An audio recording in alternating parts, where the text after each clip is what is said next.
ठीक है, थोड़ा अच्छे लेवल को और क्वेश्चन ट्राई करते हैं। क्वेश्चन नंबर 3 एंड 4, ये दोनों ही काफी अच्छे लेवल के क्वेश्चन है। 3 एंड 4,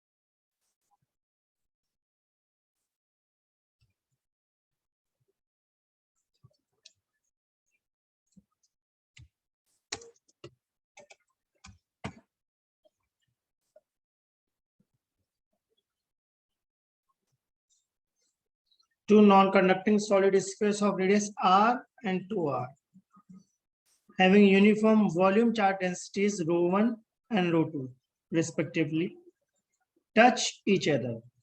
ठीक है, the net electric field at a distance 2r from the center of smaller sphere. कोई पिक्चर बन रही दिमाग में तुम लोगों के?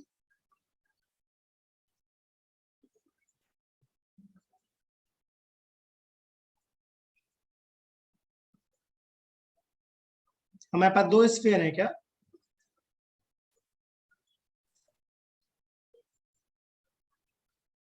और क्या वो दोनों स्फीयर टच कर रहे हैं?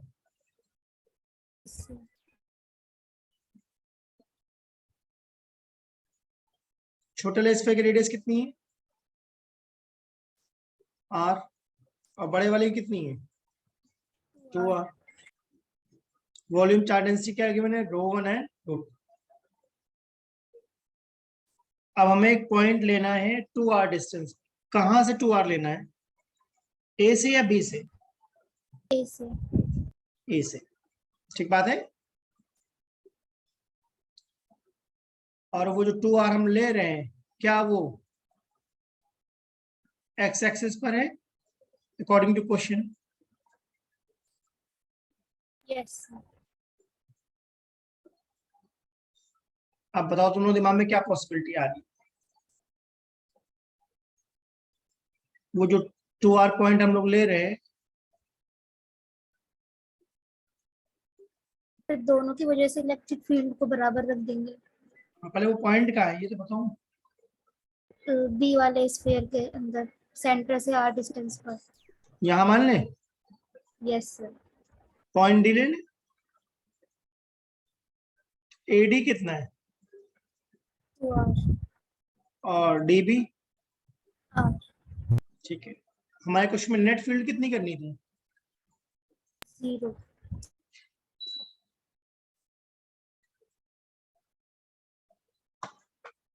Net electric field at distance this from the smaller sphere is 0। ठीक है, किसी दिमाग में कोई और ऑप्शन आ रहा है तो बताओ। मेरे दिमाग में तो एक ऑप्शन और आ रहा है। क्या इलेक्ट्रिक फील्ड डी पे 0 करनी है?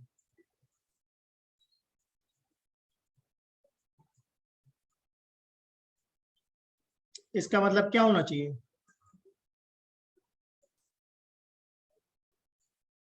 Electric field due to small sphere should be equal to electric field due to big sphere. दोनों की फील्ड क्या होनी चाहिए? Equal and opposite. सही है? यस। तो बताओ पॉइंट डी पे इलेक्ट्रिक फील्ड क्या लिखूं? स्मॉल की वजह से होगी के Q1 upon 2r whole square. 2r का होल स्क्वायर। और बिग स्फीयर की वजह से क्या होगी? q2 अपॉन 2r का whole square into r by 2r। कोई इसका ऐसा फॉर्मूला बताया था? Rho r upon 3 epsilon naught yes. Inside के लिए।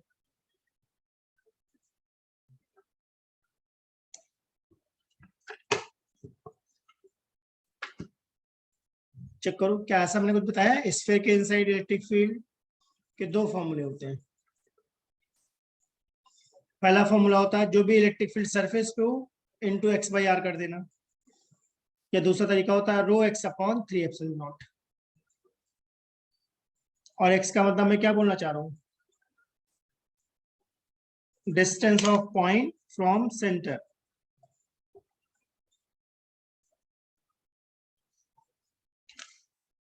अब ये Q1 को क्या करूं मैं?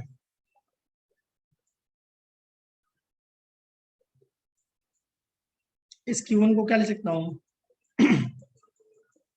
Volume charge density into volume. Yes, sir. I think इतना हिंट एनफ है, अब तो हो जाना चाहिए तुम लोगों से. Yes, sir. 4 आ करो रहा है जल्दी sir. सॉल्व करो. 4 आ रहा है. 4 आ रहा है. Rho 1 by rho 2 Yes, sir. Rowan by root. Check करो भाई सब लोग. एप्सिलॉन नॉट चला गया, 3 चला गया, 4 पाई भी कैंसिल हो गया, आर क्यूब भी कैंसिल हो गया. हाँ 4 आ जाएगा, 4:1 आ जाएगा. जी सर 4 है। ठीक है. अब मैंने कहा था इस क्वेश्चन को पढ़ के मेरे दिमाग में 2 आइडिया आ रहा है.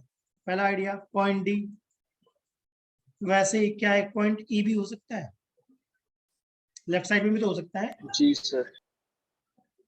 ए से ए, इस पॉइंट को ई की या कुछ और नाम दे देते हैं, एन दे देते हैं. ए एन कितना है?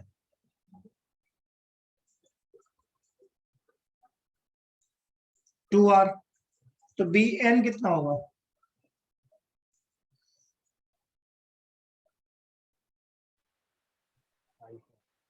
B N 5 R. 5 R. 5. बहुत बढ़िया. अब इस बार मुझे इलेक्ट्रिक फील्ड एन पे क्या करनी है? 0. यानी फिर से मैं क्या लिखूंगा? Electric field due to small sphere should be equal to electric field due to big sphere. अब एक बात यहाँ और समझने वाली है कि अगर electric field due to small sphere अगर तुम पॉजिटिव ले रहे हो तो बिग स्फीयर को मुझे कैसा लेना पड़ेगा? Negative. तभी नल पॉइंट आएगा. तो स्मॉल स्फीयर की इलेक्ट्रिक फील्ड क्या लिखूं? K Q1 by 2R whole square. और बिग स्फीयर की क्या लिखूं? Take Q2 by 5 R whole square. के Q2 बाई 5R का होल स्क्वायर. परफेक्ट है. मॉड क्यों लगाया?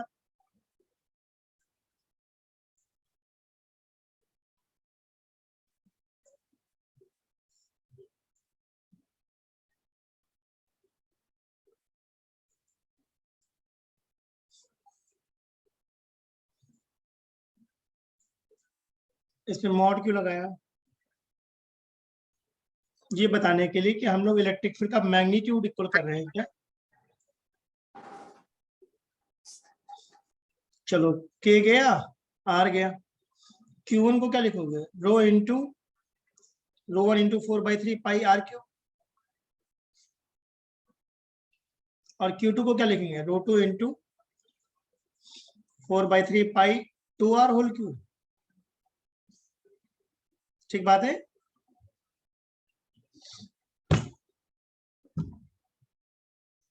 तो क्या 4/3 पाई कैंसिल हुआ और आर क्यूब भी कैंसिल हो गया. लेफ्ट में तो मुझे दिख रहा है रो 1/4 और राइट में मुझे क्या दिख रहा है?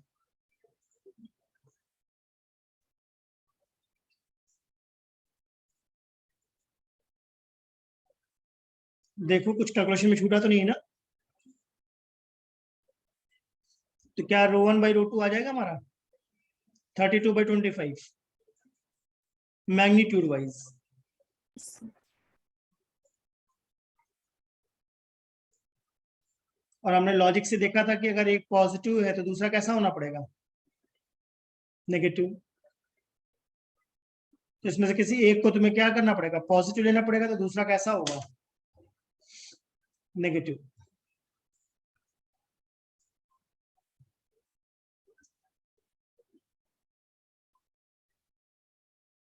ऐसा कोई ऑप्शन है? चेक करें पहले.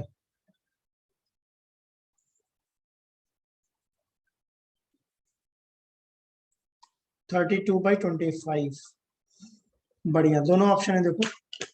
(32/25) भी दिख रहा है और 4 भी दिख रहा है. तो ये अच्छा लेवल था या नहीं था क्वेश्चन का? जी सर। ये दिमाग लगाने वाले क्वेश्चन है भाई, इनको करोगे तब जाके कॉम्पिटिटिव में कुछ बात बनेगी, नया कॉन्सेप्ट इसमें दिखता है, अप्लाई करना कि अप्लाई कैसे करना। अगर थर्ड क्लियर हो तो फोर्थ ट्राई करें।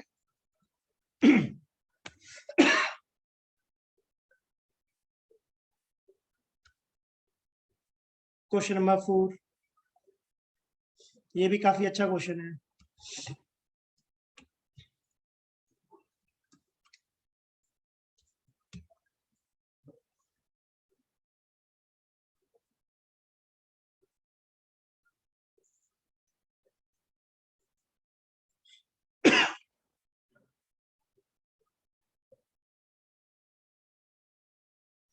इसका मैं कॉन्सेप्ट बताऊं, ऐसे क्वेश्चन को कैसे सोचते हैं।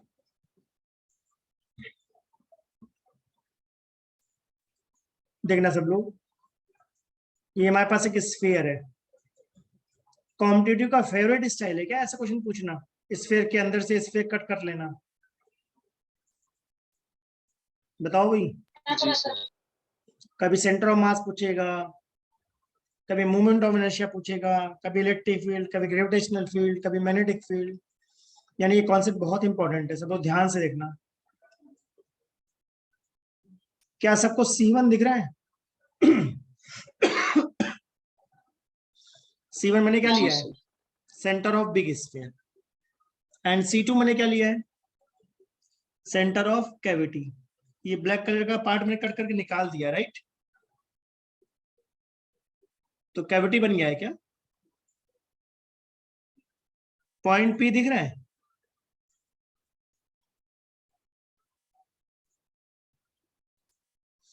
Point P। RP1 का क्या मतलब लिखना चाह रहा हूं मैं? What is RP1?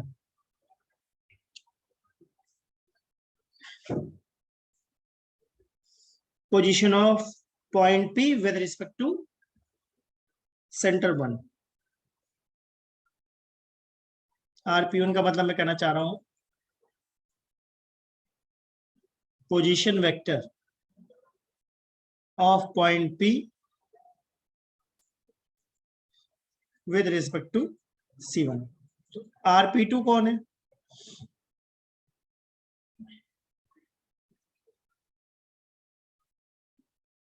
Position vector of point P with respect to center C2। और वेक्टर R कौन है? Position of C2 with respect to C1। क्या मैं R प्लस RP2 को कुछ कह सकता हूं? ट्रायंगल लॉ से। जी सर। तो R किसके इक्वल आ जाएगा?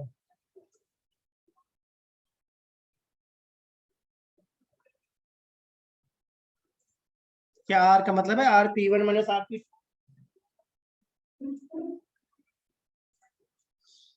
हमारा एम है इलेक्ट्रिक फील्ड निकालना पॉइंट P पर।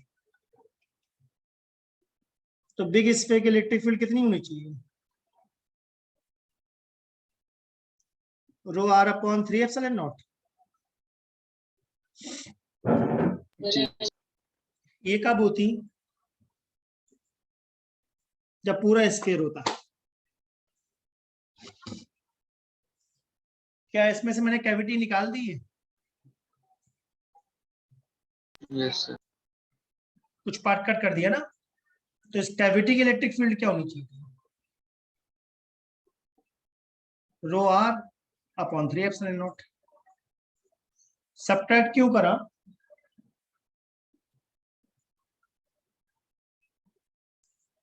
सर उसकी वजह से जो इलेक्ट्रिक फील्ड हुई है वो खत्म करने की। जो पार्ट कट करोगे उसकी इलेक्ट्रिक फील्ड माइनस हो जाएगी। कुछ कॉमन तो नहीं है?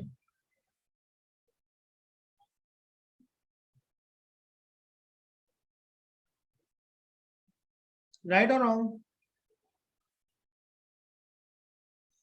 और ये हमारा स्फीयर कैसा है? Solid non conducting, right? जी सर। ठीक है, RP1 माइनस RP2 मुझे क्या दिख रहा है?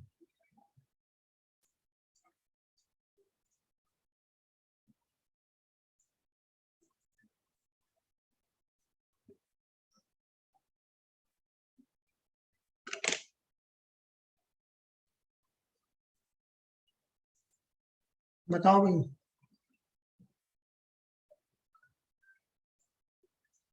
जी सर। तो क्या इलेक्ट्रिक फील्ड पॉइंट P पर आ गई, rho R upon 3 epsilon naught. जी सर। R हमारा क्या है? सर C1 C2 का डिस्टेंस। हाँ, मतलब जो R हमारा है वो कैविटी की पोजीशन है क्या? जी सर।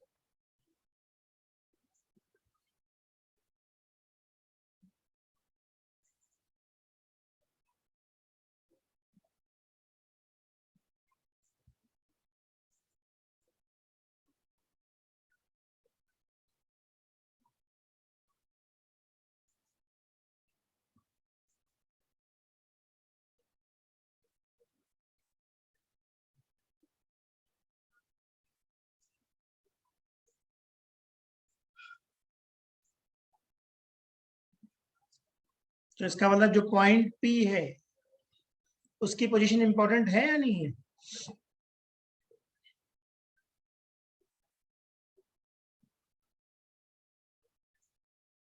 बताओ भाई।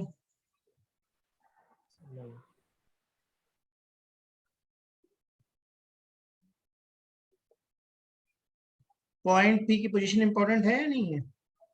नहीं।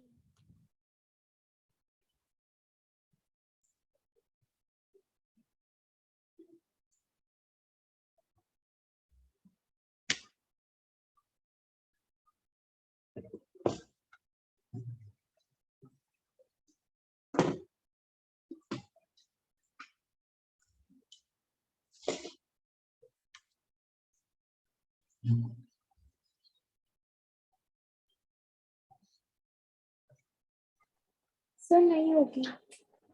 हाँ, पॉइंट P की पोजीशन इंपॉर्टेंट नहीं है, कैविटी की पोजीशन इंपॉर्टेंट है, राइट? Yes sir. जो R है वो क्या चीज है हमारी? Position of centre of cavity with respect to center of big sphere। इसका मतलब जो ये पॉइंट हमारा P है, यहाँ पे इलेक्ट्रिक फील्ड कैसी होनी चाहिए?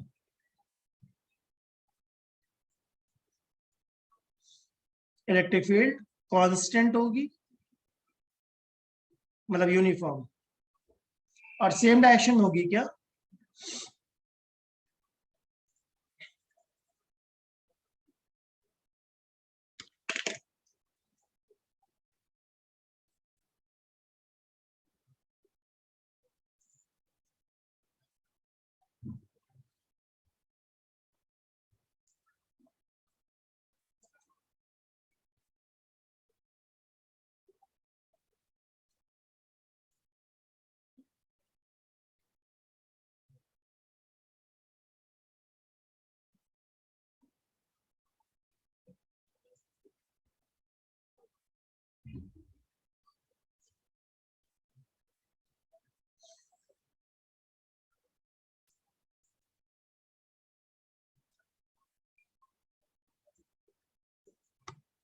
तो अब दोबारा देखें, क्वेश्चन नंबर 4 ट्राई करें। देखो पढ़ो को समझ में आता है क्या बोल रहा है?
सर हाँ,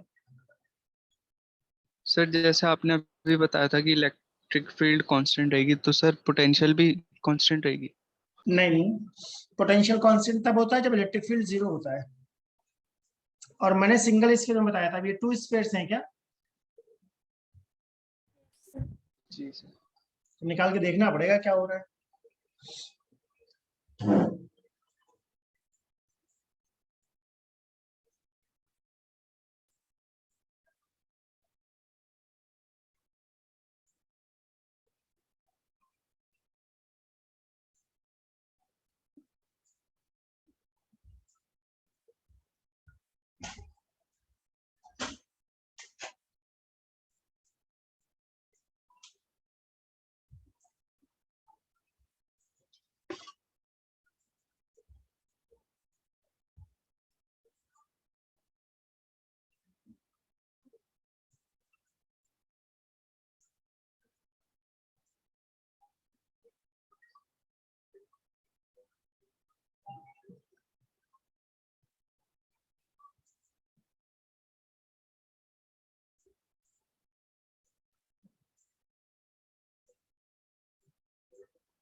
कोई आइडिया लगा किसी को?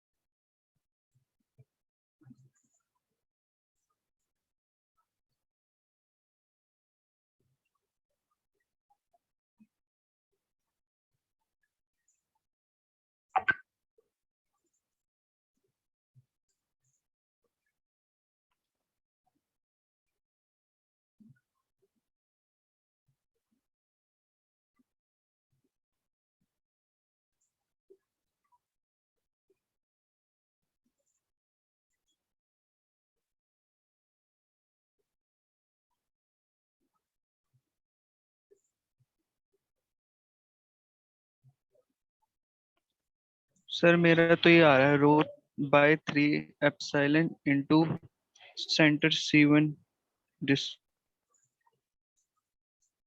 अच्छा ठीक है।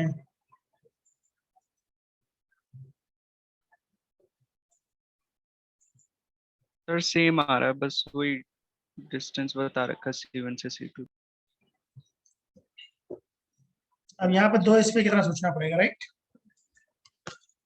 जी सर।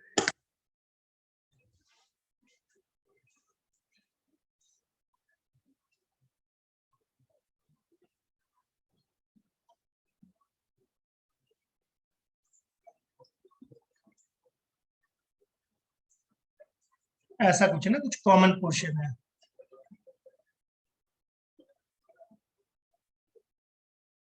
ये पोर्शन हमारा कॉमन है।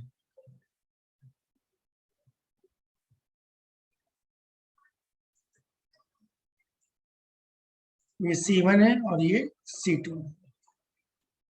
पॉइंट P दिख रहा है सबको? एक की सरफेस चार्ज डेंसिटी रो थी और दूसरे की शायद माइनस रो थी, चेक करना, सिग्मा सॉरी, नहीं हाँ रो ही थी, वॉल्यूम चार्ज डेंसिटी थी ना। Yes, sir. Two non-conducting spheres of radius r1 and r2 and carrying uniform volume charge density plus rho and minus, ठीक है, दोनों की रेडियस भी गिवन है हमें, एक की रेडियस r1 है, दूसरे की रेडियस r2। तो इलेक्ट्रिक फील्ड P पे क्या लिखूंगा, रो r1 upon 3 epsilon not plus minus rho r2 upon 3 epsilon not, सही है। जी तो क्या रो बाई 3 एप्सिलॉन नॉट कॉमन हो जाएगा, ये क्या बन गया, r1 माइनस r2 बन गया क्या,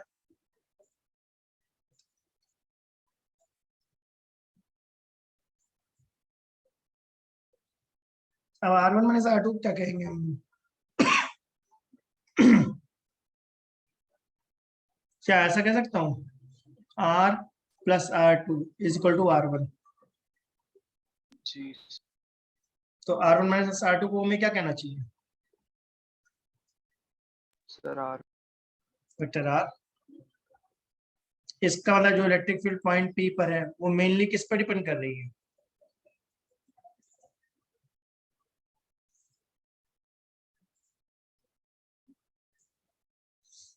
वेक्टर r पे। Sir.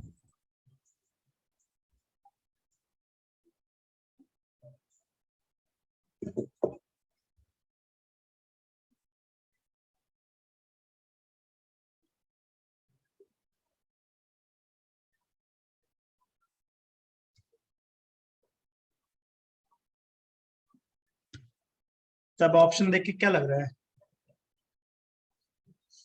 Electric field is zero, first option तो पक्का रॉन्ग है, जी पोटेंशियल कांस्टेंट ये भी रॉन्ग है, अगर इलेक्ट्रिक फील्ड होती है तो पोटेंशियल कांस्टेंट नहीं होता ना। जी सी ऑप्शन क्या कह रहा है, electrostatic field is constant in magnitude, तो इलेक्ट्रिक फील्ड हमारी नेट कितनी आई थी, रो r अपॉन 3 एप्सिलॉन नॉट, जो मैग्नीट्यूड और डायरेक्शन दोनों में जी सर कांस्टेंट है क्या,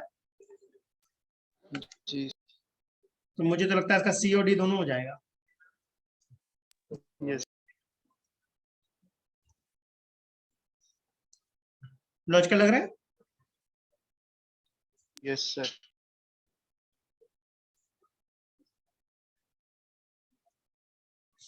क्वेश्चन नंबर 6 कॉन्सेप्चुअल है, देखो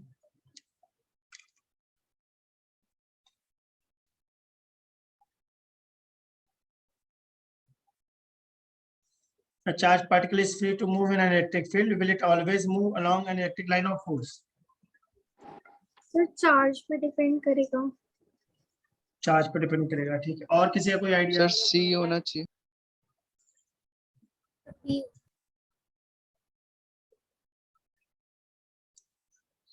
will it always move along an electric line of force, yes, no, cannot say none of these,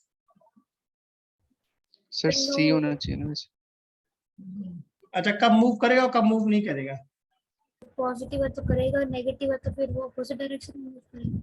नहीं नहीं ऐसा कुछ नहीं है,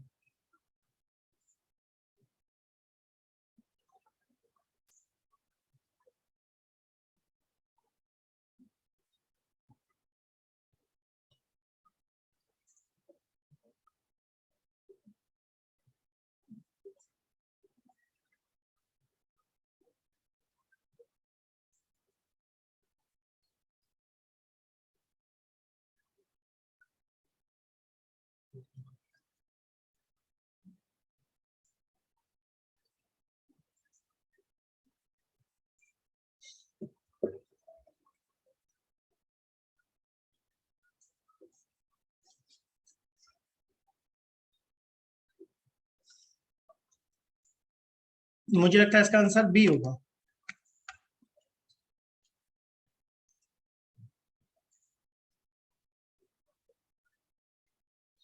a charged particle is free to move in an electric field, will it always move along an electric line of force,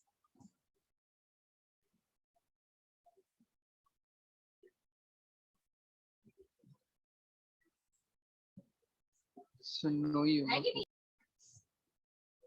क्या logic हो सकता है सर? नेगेटिव पॉजिटिव से नहीं, मतलब नेगेटिव पॉजिटिव से क्या फर्क पड़ता है? सर अगर उसकी वेलोसिटी मतलब 0 होगी तो फिर ही तो वो इलेक्ट्रिक फील्ड के हाँ। अलॉन्ग मूव करेगी। देखो, इसमें सोचने वाली बात यह है कि इलेक्ट्रिक फील्ड लाइंस स्ट्रेट भी हो सकती है और कर्व भी हो सकती है, राइट? अगर चार्ज को मैं रख दूं तो क्या वो स्ट्रेट लाइन पे चलेगा इलेक्ट्रिक फील्ड के साथ? जी सर। अभी सेकंड केस में क्या होगा? इलेक्ट्रिक फील्ड के साथ चलेगा या टेंजेंशियल निकल जाएगा? Sir tangential. तो चार्ज फील्ड लाइन के साथ हमेशा चलता है या सिर्फ स्ट्रेट लाइन वाले केस में? Sir straight line. ठीक है। जब फील्ड लाइंस यूनिफॉर्म हो और चार्ज रेस्ट पे हो। रेस्ट भी होना जरूरी है क्या? Yes sir.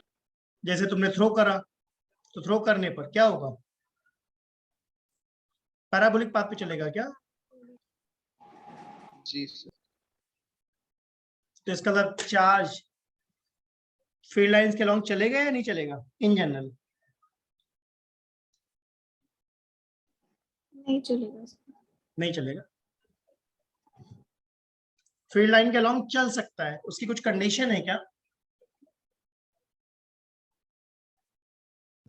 Yes sir. बताओ देखकर क्या कंडीशन लग रही है। कि चार्ज रेस्ट पे होना चाहिए और चार्ज रेस्ट फील्ड होना लाइंस। चाहिए एंड फील्ड लाइंस यूनिफॉर्म होनी चाहिए। यस। यूनिफॉर्म मतलब straight line horizontal, straight line में होनी चाहिए। अगर फील्ड लाइंस कर्व्ड हुई तब?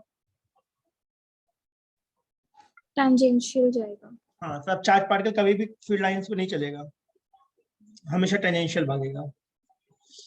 और क्या हमने लास्ट क्लास में ऐसा कॉन्सेप्ट पढ़ा कि दो टाइप की फील्ड लाइंस होती हैं, एक इलेक्ट्रोस्टैटिक फील्ड लाइंस और एक इंड्यूस्ड फील्ड लाइंस, बताया था? Yes sir. यस। तो इलेक्ट्रोस्टैटिक इलेक्ट्रिक फील्ड कैसा लूप बनाती है? ओपन। पर जो इंड्यूस्ड होगी वो कैसा बनाएगी? Sir closed. क्लोज्ड। तो एग्जाम में अगर क्वेश्चन आता है तो थोड़ा सा केयरफुली पढ़ना कि इलेक्ट्रिक फील्ड किसकी बात कर रहा है, इंड्यूस्ड की या इलेक्ट्रोस्टैटिक की। सर इंड्यूस्ड ऑलवेज सर्कुलर होती है। क्लोज लूप होती है, सर्कुलर होना जरूरी नहीं, close loop. In general circular होती है, ऐसा कह सकते हो। इलिप्टिकल भी हो सकती हैं।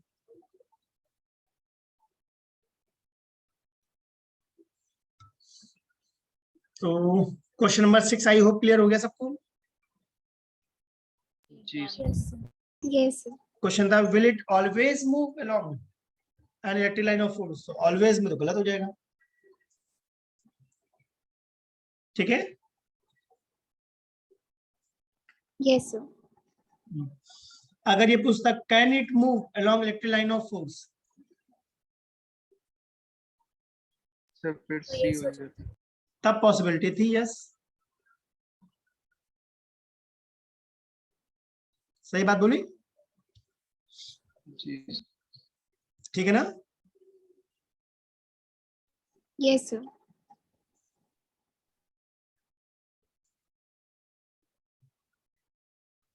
11 क्वेश्चन भी इजी है, देखो।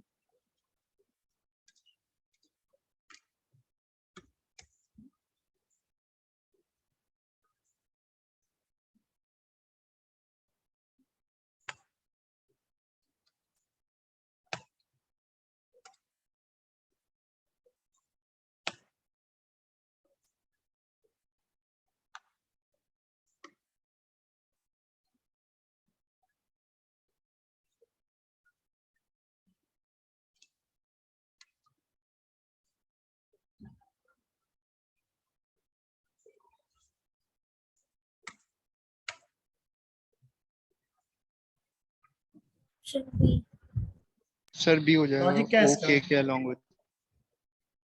सर नेट फील्ड 0 होगी सेंटर। हाँ, रिंग के सेंटर पे नेट फील्ड 0 होगी, तो जितना ए के बी क्रिएट करेगी क्या उतना ही ए सी डी भी क्रिएट करेगी, equal and opposite. Yes sir. तो अगर एक के बी की फील्ड ई है तो रेस्ट की भी ई होगी क्या? इसका मतलब आंसर पक्का मुझे बी और सी में से एक लग रहा है।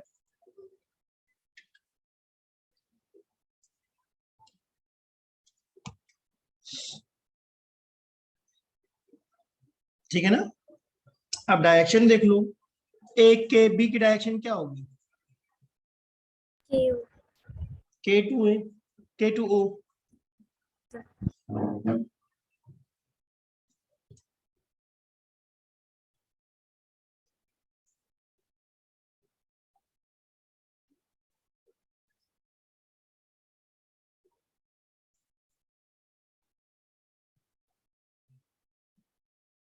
क्या ए के बी की अगर हम बात करें तो अगर ये पॉजिटिव चार्ज है तो क्या इसकी ऐसे फील्ड के टू ओ जाएगी?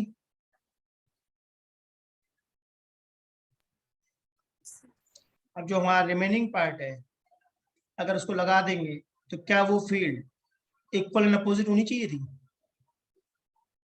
तभी तो नेट फील्ड जीरो होगी। तो इसका दोनों की फील्ड कैसी है? Equal and opposite. ठीक बात है।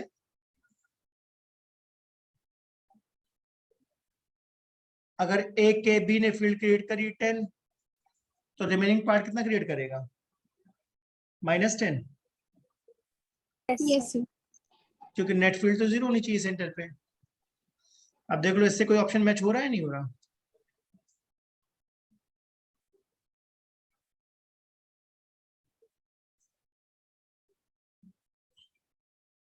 सेकंड लगता है मैच हो जाएगा। Yes sir B. सेकंड और थर्ड में बस डायरेक्शन ध्यान देना था, राइट? एक में डायरेक्शन ओ के है, एक में डायरेक्शन के ओ है।